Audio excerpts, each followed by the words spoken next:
I'm Elaine. Welcome to my channel. I have experienced upper back pain for over 1.5 years. It would come and go every few months. In today's video, I'm going to tell you about how I fixed my upper back pain, specifically the area between the shoulder blades. So if you're experiencing pain here, I really hope that this video helps you out. I'll also be going over the exercises I did that really worked for me.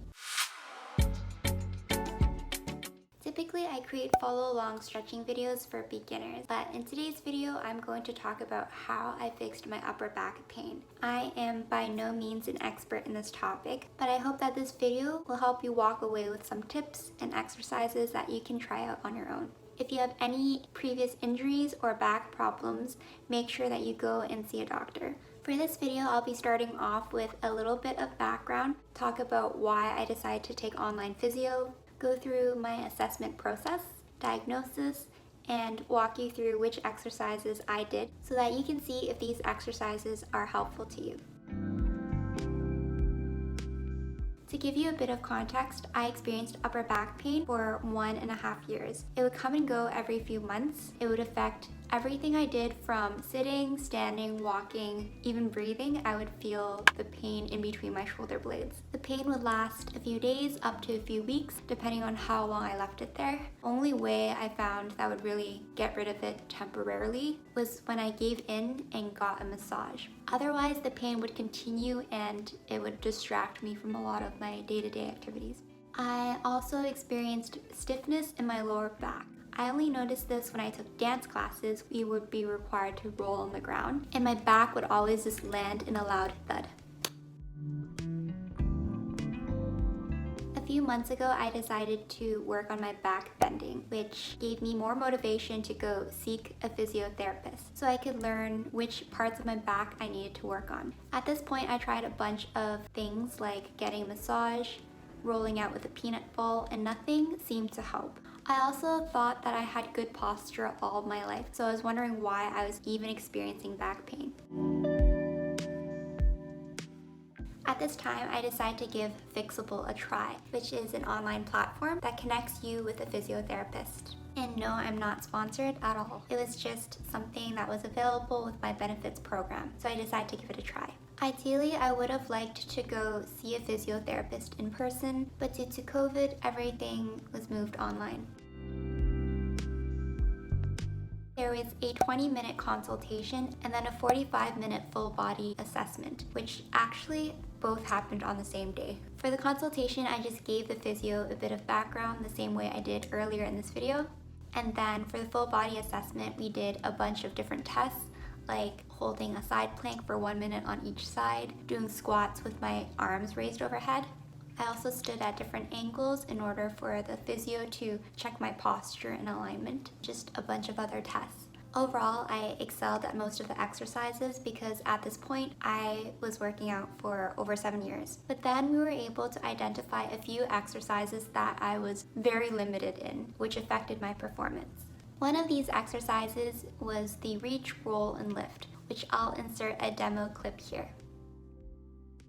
Basically, I could reach, roll, but I couldn't lift. And I was literally breaking a sweat at that point.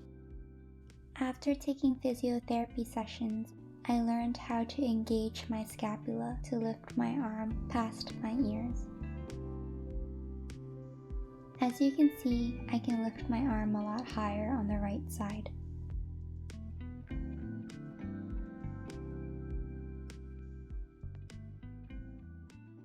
Another exercise I wasn't able to do very well was a pistol squat. Trying to do a squat with one leg, I was just shaking the entire time. I had pretty low expectations for what I would get from physio, but I actually ended up learning a lot about my own body. At this point, we were able to identify 3 main problem areas. The first problem area being weakness in the scapula due to overcompensating traps. Basically, my traps were doing all the work when I used to do weight training. I learned that the majority of my shoulder mobility came from the ball and socket movement, but 2/3 of this motion should actually be coming from your scapula. I also had lower back mobility issues, and I learned that most people have lower back instability issues. Basically, I have a lot of issues trying to round out my lower back. It would always just remain flat, so I would always call it a flat back. And then the third issue was hip instability, meaning that my hips would tend to push outwards or my knees would collapse inwards, which would cause problems later on if I did long distance running or walking. But at this point in time, this wasn't really an issue for me. So we decided to focus on fixing my upper back.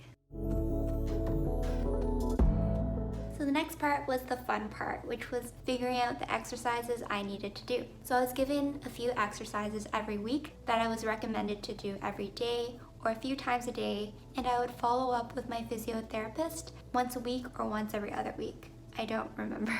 Basically, the plan of attack was to work on lengthening or stretching tight muscles on the front side of the body, such as my pec minor and my traps, and then strengthening my scapula. Learning how to engage my scapula would then help me roll my shoulders up and back in its place. This would correct for my slightly rounded shoulders and help fix my upper back pain.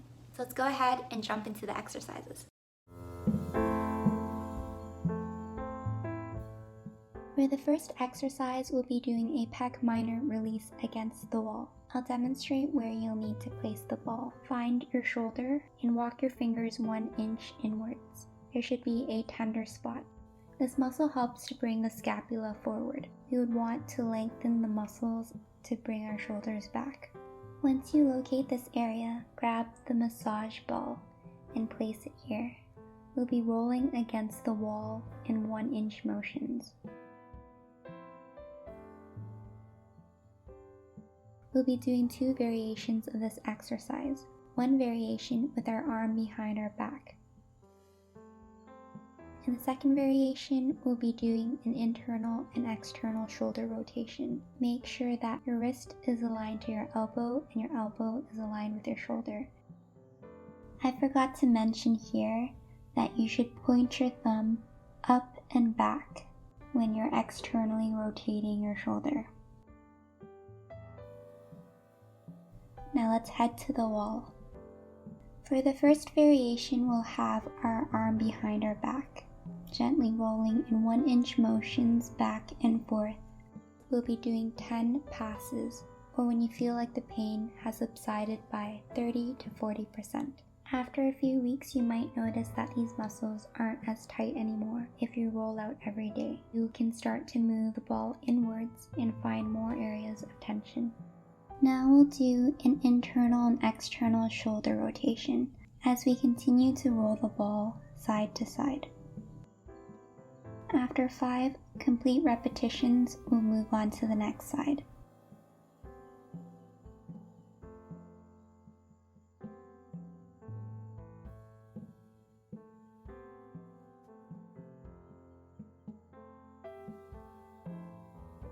Repeating on the next side, we'll start with our arm behind our back, rolling back and forth in 1 inch motions. Make sure that you breathe deeply to relax into this release. Notice if one side is more tight than the other side. The goal is to do this a few times a day, every day, for a few weeks, and comparing how you're feeling at the end of week 1 versus the end of week 2, etc. For the internal and external rotation, point your thumb back. Focus on trying to press back a little bit more each time to increase the range of motion.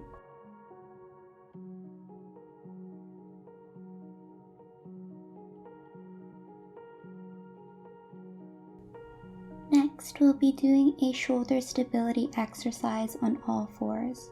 For this exercise, it's important to really squeeze your scapula as we draw the letters T, Y, W, and I. For the letter T, use your scapula to bring your arm up to the side. Now move your arm to a 45-degree angle and squeeze your scapula back to bring your arm up for the letter Y. Next, Next, draw your elbow back behind you for the letter W. Make sure that you feel your scapula before we add an external rotation. For the letter I, we'll draw our shoulder blades back with a straight arm, squeezing and holding for a few seconds. This is 1 repetition. I'll show you one more demo here before moving on to the next side. Remember to really squeeze your shoulder blades together to lift your arm up.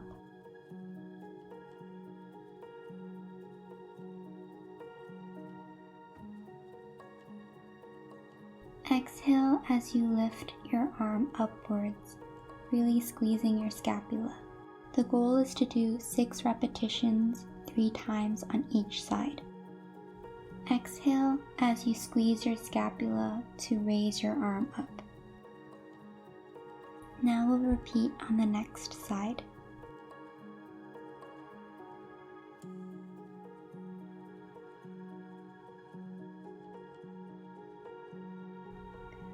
Focus on squeezing and really engaging your shoulder blades for each of these movements. I like to hold it a little bit longer to really make sure that I feel the shoulder blades squeezing.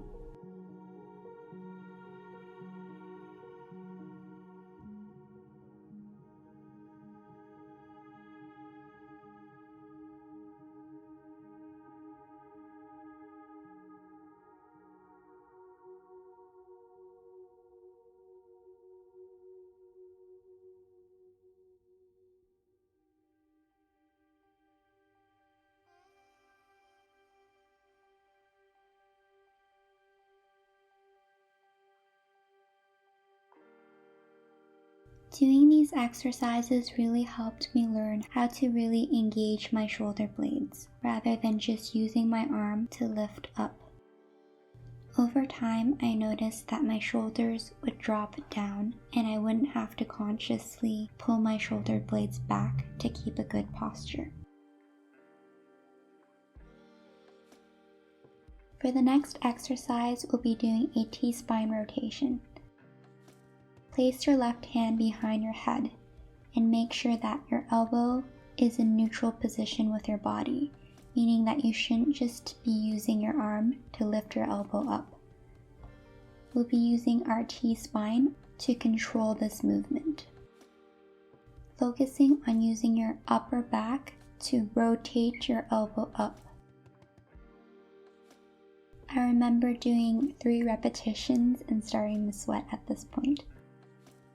Do 10 repetitions per side and repeat for 3 sets.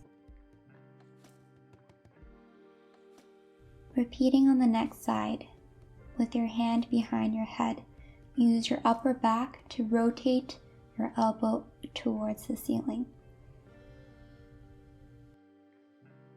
Exhale as you rotate your elbow upwards using your back.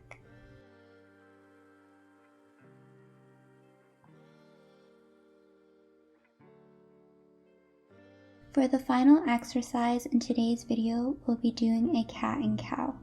Inhale as you lift your chest and your chin up, really engaging your upper back muscles. On the exhale, round out your lower back by pressing your belly button towards your tailbone, actively creating a C shape with your spine. Do this for 10 repetitions and repeat for a total of 3 sets. There are a few other release exercises that I'll cover in a different video, which are also very helpful for upper back pain.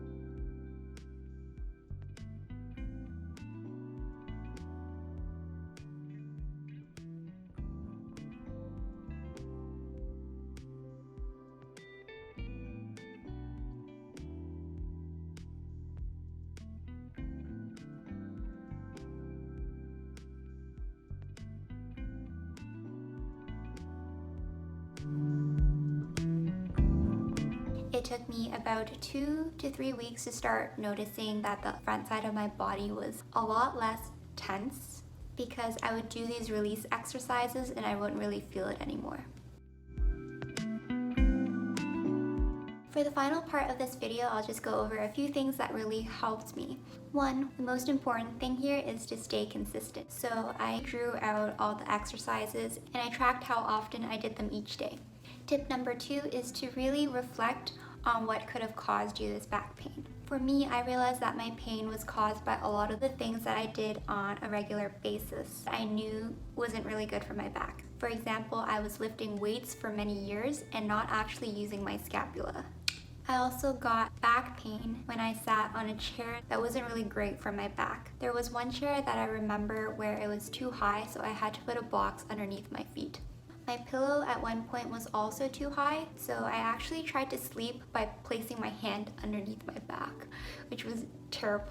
I also wore a backpack that really hurt my back for a year, and I knew it was causing me pain, but I didn't do anything about it. The backpack I was wearing was way too small for a laptop, so my laptop was leaning back, and this put a lot of weight on my back. Later, when I got a new backpack, I realized how much lighter it was while carrying the same things. So it's definitely helpful to go and trace back to all the things that you are currently doing that might be causing you this pain. My third tip is to try out various exercises and stretches and see which exercises feel the best for you, especially if you're experiencing pain between your shoulder blades that are not due to a previous injury. You might be able to correct it by just implementing simple exercises and doing them consistently. Here you go, I filmed my first talking video. I hope that the information was helpful. I hope that there are some exercises in here that you can try out. Let me know if you'd like to see more videos like this in the future, and make sure that you give me a like and subscribe to get reminders every Friday to stretch. Let's stretch again soon.